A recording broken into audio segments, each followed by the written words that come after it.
Paravur government girls higher secondary സ്കൂളിൽ Mathrubhumi study സർക്കിളിന്റെ ആഭിമുഖ്യത്തിൽ വിദ്യാരംഗം കലാസാഹിത്യവേദിയുടെയും വിവിധ ക്ലബ്ബുകളുടെയും ഉദ്ഘാടനം municipal vice chairman M J. Raju നിർവഹിച്ചു.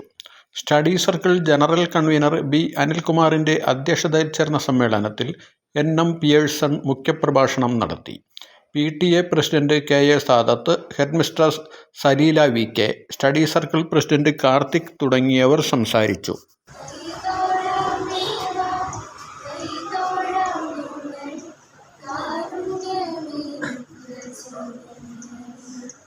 മാതൃഭൂമി സ്റ്റഡി സർക്കിളിന്റെ നേതൃത്വത്തിൽ വിദ്യാരംഗം കലാവേദിയുടെ ഉദ്ഘാടനവും സ്കൂളിലെ വിവിധ ക്ലബ്ബുകളുടെ ഉദ്ഘാടനവും ഔപചാരികമായി ഉദ്ഘാടനം ചെയ്തതായി ഞാൻ പ്രഖ്യാപിക്കുന്നു.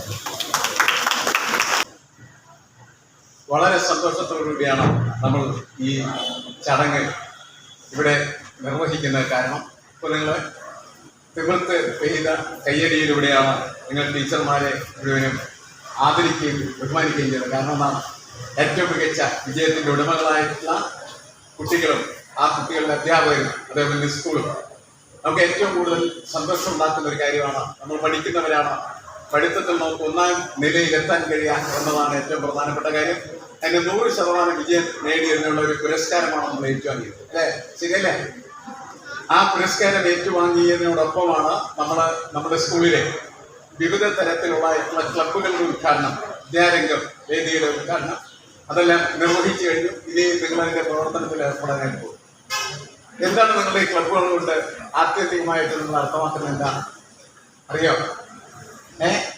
എന്താണ് ക്ലബ്ബ് എന്ന് പറഞ്ഞാൽ? എന്താണ് ക്ലബ്ബ് എന്ന് പറഞ്ഞാൽ? ഒരു കൂട്ടായ്മ, അല്ലേ? കുറച്ച് പേരുടെ ഒരു കൂട്ടായ്മയിൽ പ്രവർത്തിക്കുന്ന ഒരു സംവിധാനത്തിനാണ് നമ്മൾ ക്ലബ്ബ് എന്ന് പറയുന്നത്.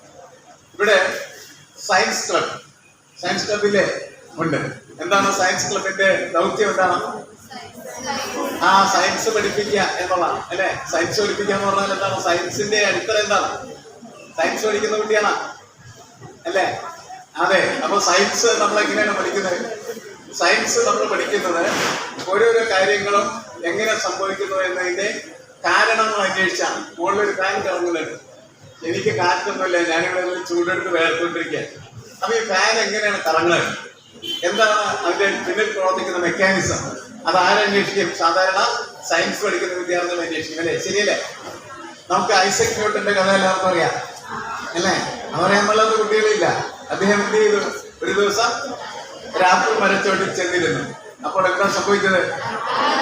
ആപ്പിൾ അദ്ദേഹത്തിന്റെ തലയിലേക്ക് വന്നു. നിങ്ങളുടെ തലയിൽ ആപ്പിൾ വന്നാൽ നിങ്ങൾ എന്ത് ചെയ്യും? അടുത്ത് തിന്നും.